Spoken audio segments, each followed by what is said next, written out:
Olá, meus queridos irmãos e amigos, sejam todos bem-vindos mais uma vez aqui no nosso canal Mundo das Testemunhas de Jeová.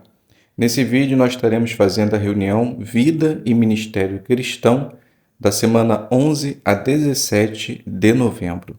Selecionamos algumas partes e tenho certeza que vai ajudar vocês em sua preparação. Então vamos juntos para o nosso vídeo.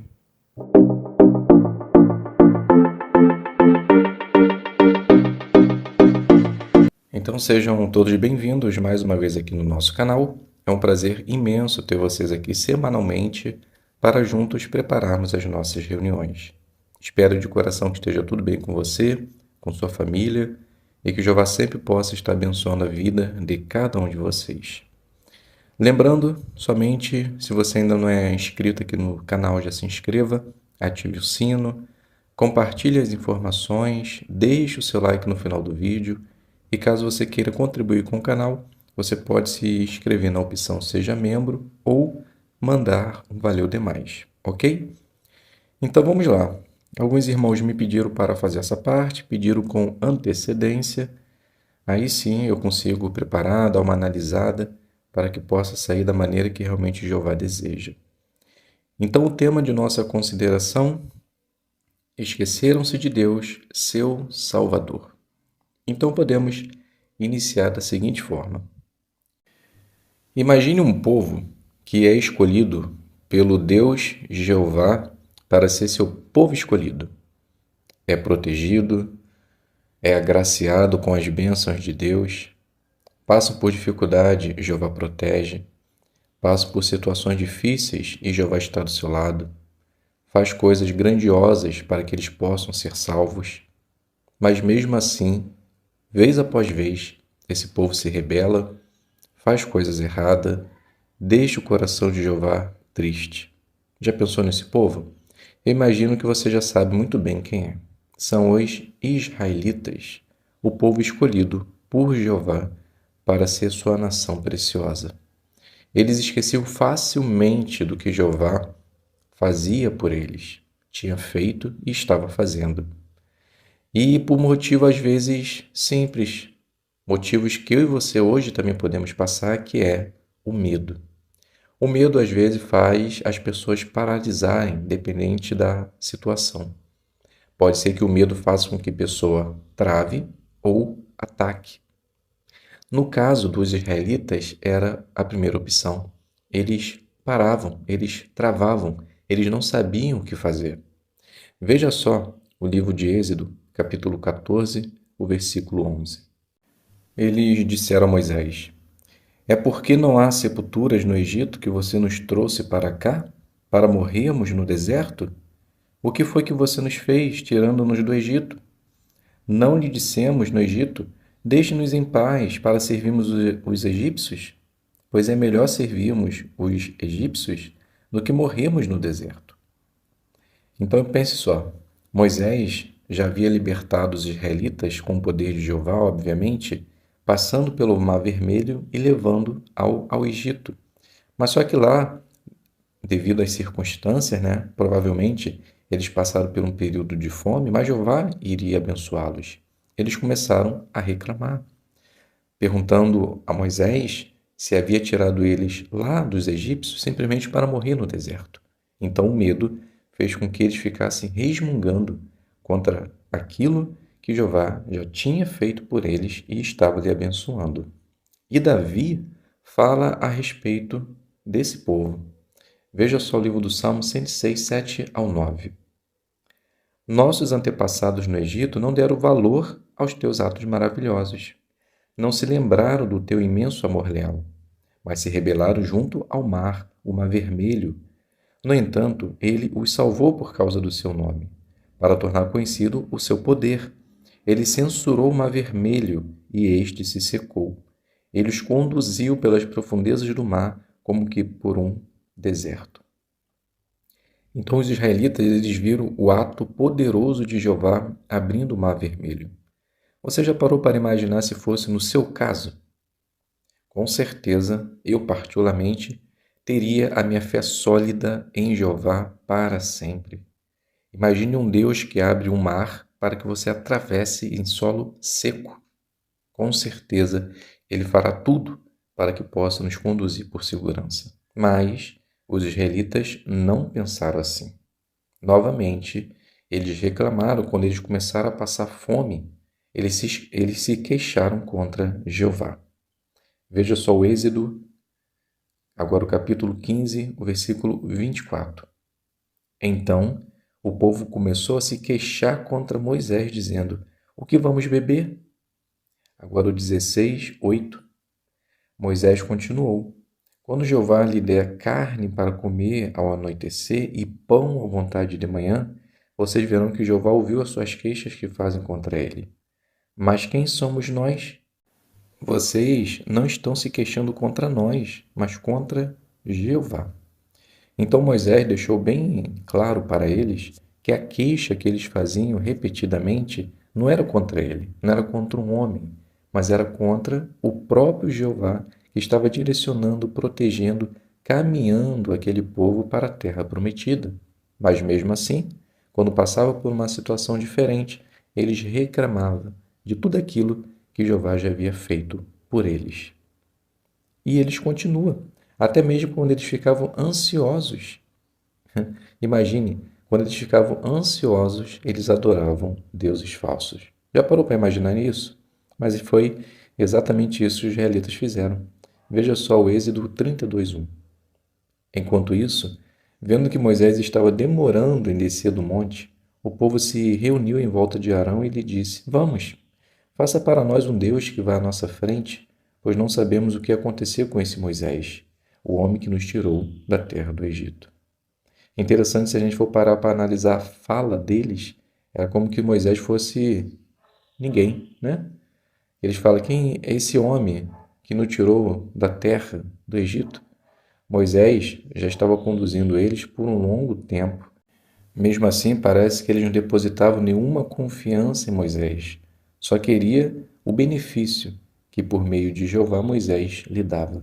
E quando Moisés ele ficou sumido por ter ido receber as orientações de Jeová, eles ficaram desesperados, achando que não teria mais ninguém para guiá-los, e sugeriu que Arão fizesse um ídolo e o adoraram. Percebemos então que os israelitas erraram, mas erraram muito, porque eles se esqueciam facilmente do que Jeová já havia feito por eles.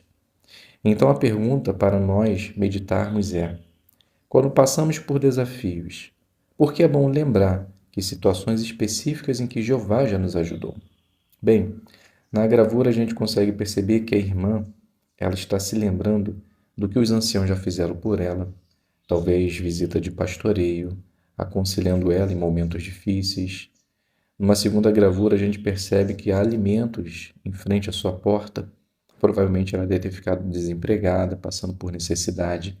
Mas mesmo assim, Jeová, por meio de seus irmãos, a ajudou a ter o alimento necessário.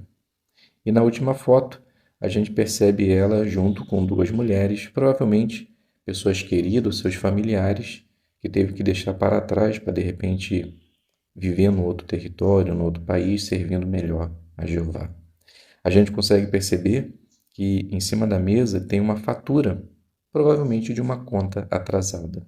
Mas mesmo assim, ela está parada, se lembrando de tudo que Jeová já fez por ela e está decidida em ir para o ministério.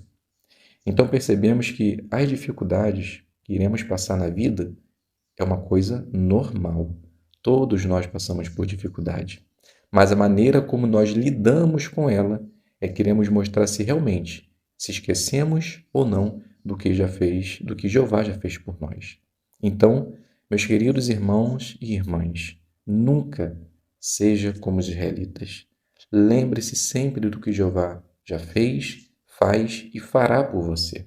Se fizermos assim, podemos ter certeza que nós nunca, jamais iremos nos esquecer do nosso Salvador, Jeová, e de seu Filho, Jesus Cristo.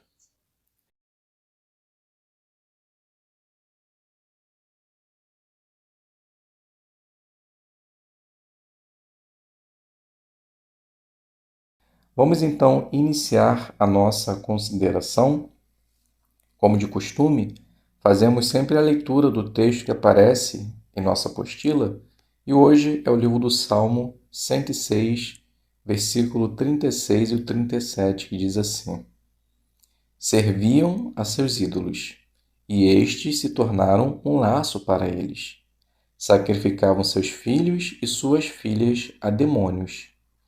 Então a pergunta: o que a adoração de ídolos tem a ver com sacrifícios a demônios? Então eu resumi essa parte da seguinte forma.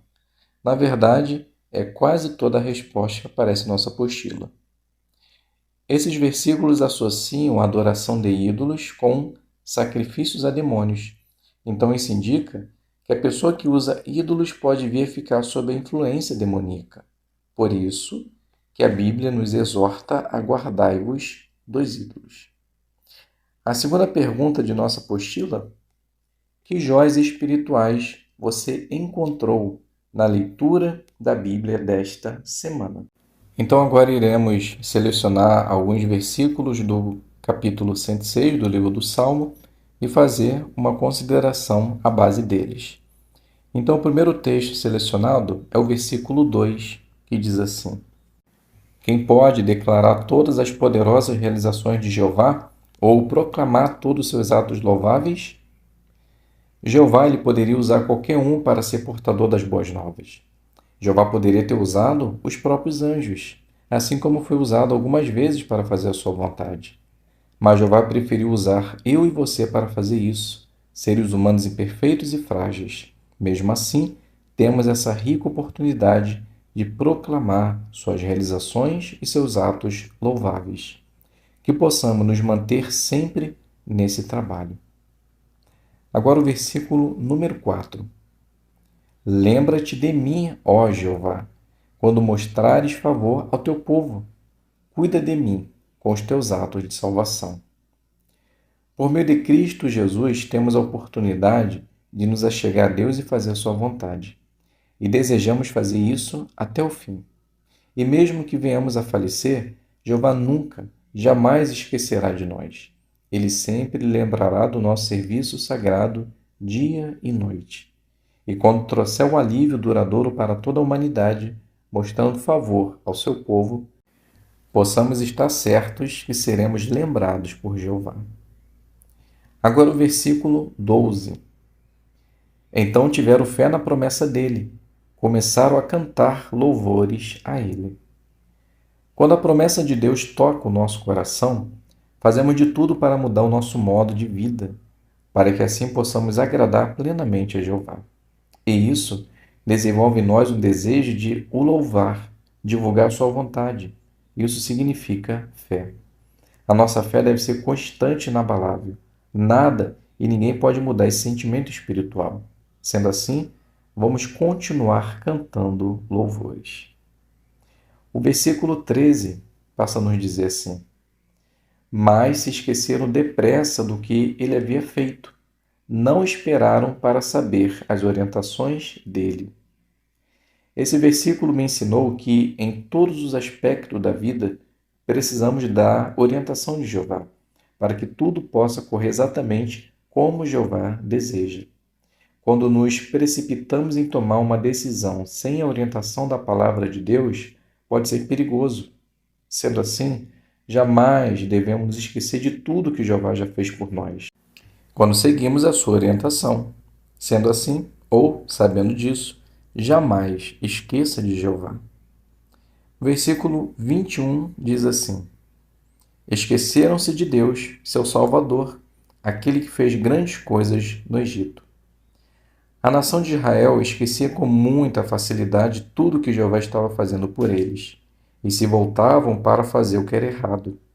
E, em consequência disso, eram punidos e escravizados. No nosso caso, não é diferente. Quando esquecemos de Jeová, começamos a fazer coisas erradas, demonstrando que não queremos mais obedecer a Deus.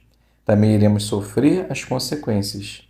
Sabendo disso e conhecendo a história, obedeça a Jeová, faça a sua vontade e viva para sempre. Agora o versículo 30 e o versículo 31. Mas, Quando Finéias se levantou e interveio, o flagelo cessou, e isso lhe foi creditado como justiça por todas as gerações para sempre. Finéias agiu para que o povo de Deus pudesse ser salvo. Ele teve que fazer algo muito sério, mas que era necessário. Isso fez com que a ira de Jeová cessasse e o povo fosse salvo. Como servos de Deus, também precisamos proteger a organização de Jeová de coisas que pode afastar o seu Espírito Santo. Então, se fizermos assim como Finéias, também será acreditado justiça em nossa vida. Versículo 33 diz assim: Amarguraram-lhe o espírito, e ele falou precipitadamente com seus lábios.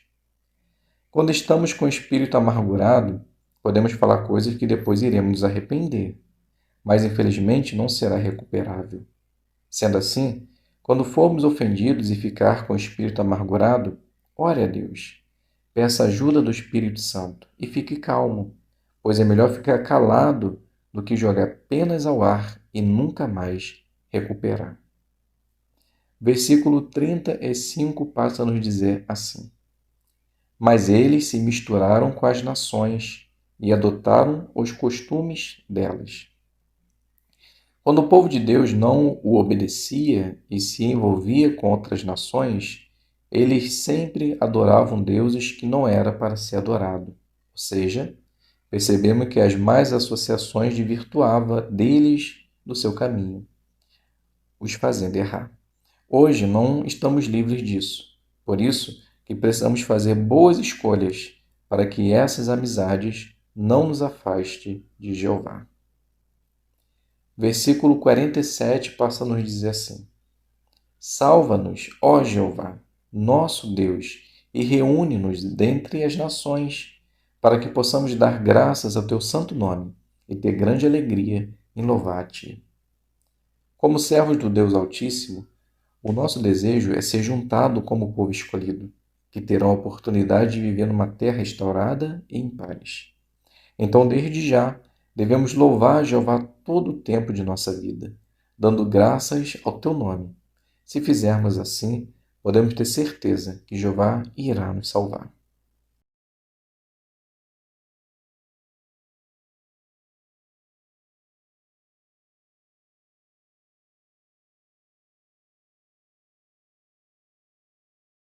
Vamos agora fazer duas partes, a designação 4 e a designação 5, que está na nossa brochura Melhore.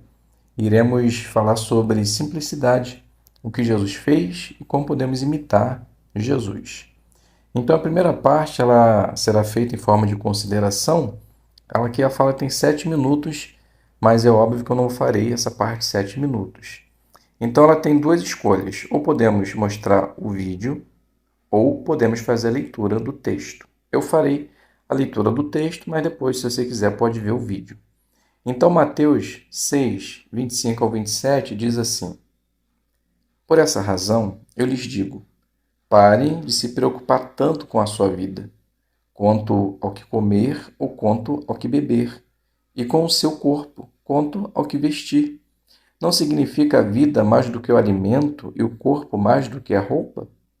Observe atentamente as aves do céu. Elas não semeiam, nem colhem, nem ajuntam em celeiros. Contudo, o Pai de vocês, que está nos céus, as alimenta. Será que vocês não valem mais do que elas?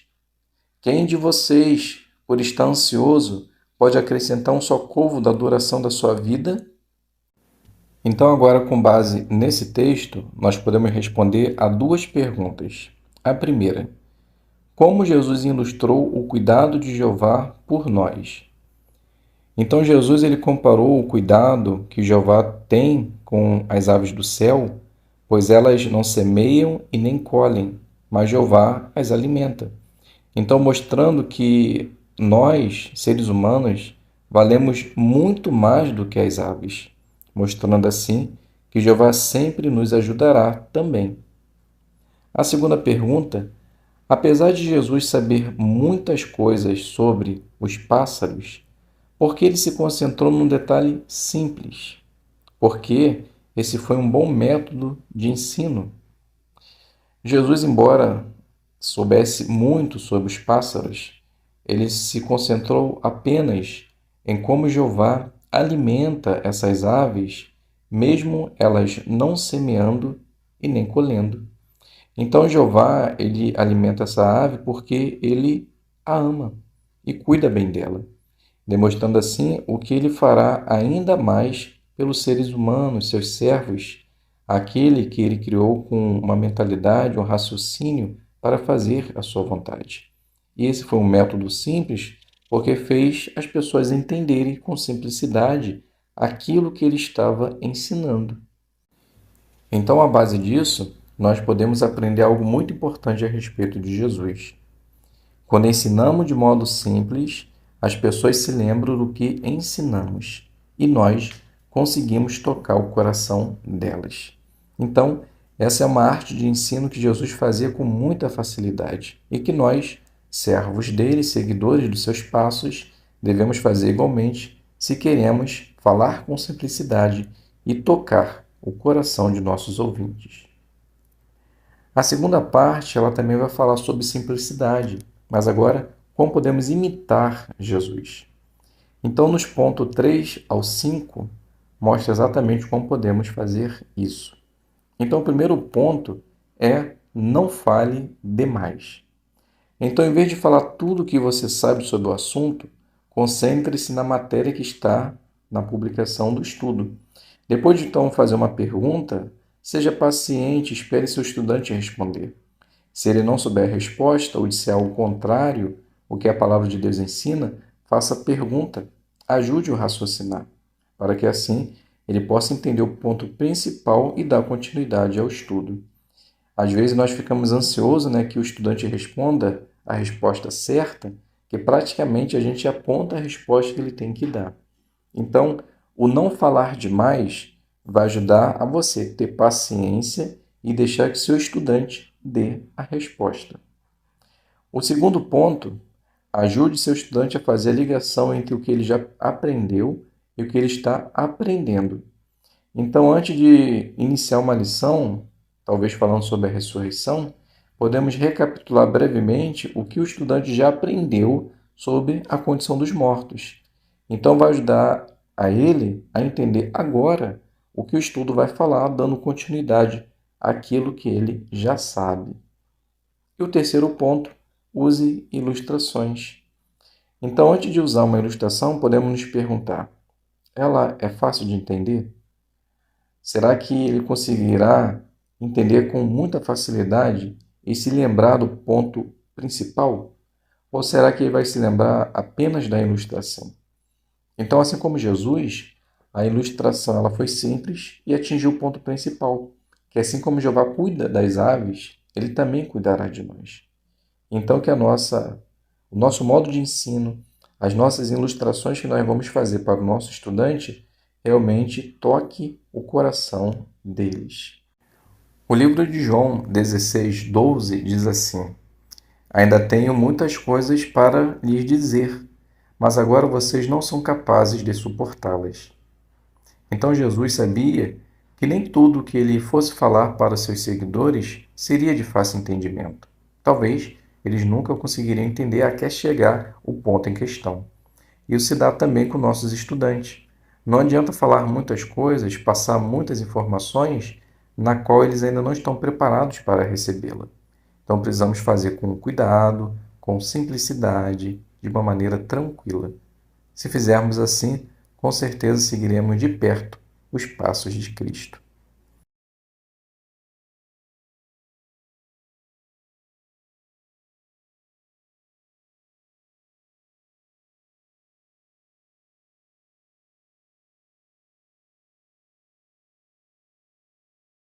Então vamos iniciar nossa consideração, vamos iniciar no capítulo 18, vamos considerar os parágrafos do 1 ao 5 e os quadros na página 142 e 144.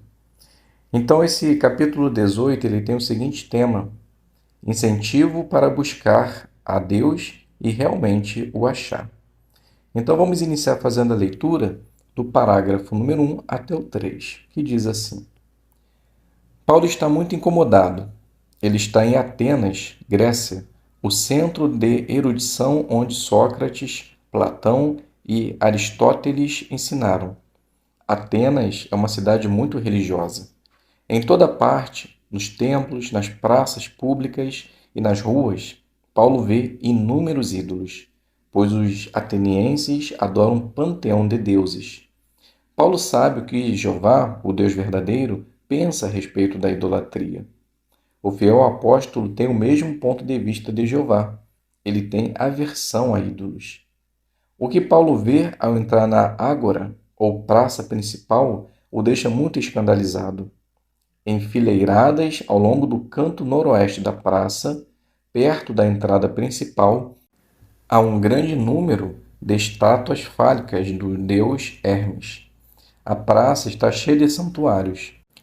Como esse zeloso apóstolo vai pregar nessa cidade tomada pela idolatria? Será que ele conseguirá reprimir sua aversão a ídolos e encontrar uma base de comum acordo com seus ouvintes? Vai conseguir ajudar alguém a buscar o Deus verdadeiro e realmente o achar? O discurso de Paulo aos homens cultos de Atenas, conforme registrado em Atos 17, 22 ao 31, é um modelo de eloquência, tato e discernimento. Por estudarmos o exemplo de Paulo, podemos aprender muito sobre como estabelecer uma base de comum acordo com nossos ouvintes e, assim, ajudá-los a raciocinar. Então, a primeira pergunta, parte A, por que o apóstolo Paulo ficou muito incomodado ao chegar a Atenas? Então, Paulo está incomodado porque ele vê nos templos, nas praças públicas e nas ruas, ele vê inúmeros ídolos, pois os atenienses adoram um panteão de deuses. Parte B. O que podemos aprender estudando o exemplo de Paulo? Então, podemos aprender muito sobre como estabelecer uma base de comum acordo com nossos ouvintes e, assim, ajudá-los a raciocinar. Subtítulo: Paulo ensina na praça principal. Leitura do 4 e 5. Paulo visitou Atenas em cerca de 50 era comum, durante sua segunda viagem missionária. Enquanto esperava Silas e Timóteo chegarem de Bereia, Paulo começou a raciocinar na sinagoga com os judeus, como era seu costume. Ele também encontrou um território onde pudesse falar com os não-judeus de Atenas, na praça principal ou ágora. Localizada a noroeste da Acrópole, a ágora de Atenas tinha aproximadamente 250 metros de comprimento por 200 metros de largura. A ágora era muito mais do que uma feira, era a praça principal da cidade. Uma obra de referência diz que esse lugar era o centro econômico, político e cultural da cidade. Os atenienses gostavam muito de se reunir ali para participar em debates filosóficos. Não seria nada fácil convencer as pessoas na ágora. Entre elas estavam os epicureus e os estoicos, membros de escolas rivais de filosofia. Os epicureus acreditavam que a vida surgiu por acaso. Seu conceito a respeito da vida se resumia no seguinte: não há por que temer a Deus, não há dor na morte, o bem é alcançável, o mal é suportável. Os estoicos davam ênfase à razão e à lógica, e não acreditavam que Deus fosse uma pessoa. Nem os epicureus, nem os estoicos acreditavam na ressurreição conforme era ensinada pelos discípulos de Cristo. Evidentemente, os conceitos filosóficos desses dois grupos eram incompatíveis com as elevadas verdades do verdadeiro cristianismo sobre o qual Paulo pregava. Então, a pergunta do 4 e 5: onde Paulo pregou em Atenas e por que não seria nada fácil convencer as pessoas ali? Então, Paulo ele pregou na sinagoga e na praça principal. E não seria fácil convencer essas pessoas, pois entre elas estavam os epicureus e os estoicos, membros de escolas rivais de filosofia. Então, o conceito filosófico desses dois grupos eram diferentes e incompatíveis com as verdades da palavra de Deus. Vamos fazer agora as leituras dos dois quadros que aparecem na página 142 e 144. Então, o primeiro quadro, Atenas, capital cultural do mundo antigo. Antes mesmo de a história de Atenas começar a ser registrada no 7º século antes da Era Comum, a Acrópole de Atenas já era uma cidade bem fortificada. Atenas se tornou a principal cidade do distrito da Ática e dominava uma área de mais ou menos 2.500 km², cercada por montanhas e pelo mar. O nome da cidade parece estar relacionado com o nome Atena, a deusa padroeira da cidade. No 6º século antes da Era Comum, Solon, um legislador ateniense, reformou os sistemas social, político, jurídico e econômico da cidade. Ele melhorou a qualidade de vida dos pobres e estabeleceu a base para um governo democrático. Mas se tratava de uma democracia apenas para as pessoas livres. A grande parte da população da cidade era composta de escravos. Após as vitórias gregas sobre os persas no 5º século antes da Era Comum, Atenas se tornou a capital de um pequeno império cujo comércio marítimo ia desde a Itália e a Cilícia a oeste até Chipre e a Síria a leste. No auge de seu esplendor, Atenas era o centro cultural do mundo antigo, destacando-se nas artes plásticas, no teatro, na filosofia, na retórica e nas ciências. Muitos prédios públicos e templos adornavam a cidade. Sua paisagem era dominada pela Acrópole, um monte imponente onde se localizava o Partenon, templo onde ficava uma estátua de 12 metros de altura, feita de ouro e de marfim, da deusa Atena. Atenas foi conquistada várias vezes, primeiro pelos espartanos, depois pelos macedônios e por fim pelos romanos, que saquearam as riquezas da cidade.